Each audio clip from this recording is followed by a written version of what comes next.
Satu orang perampok di kantor Pegadaian dikepung sebelum sempat melarikan diri. Polisi yang dibantu warga berhasil menghadang hingga melumpuhkan perampok bersenjata tersebut.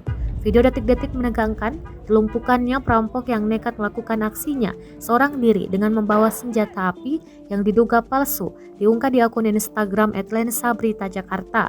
Kejadian terjadi di kantor Pegadaian Jalan Muhammad Kafi 2, Cipedak, Kecamatan Jagakarsa, Jakarta Selatan, pada Senin 13 Desember 2021 malam.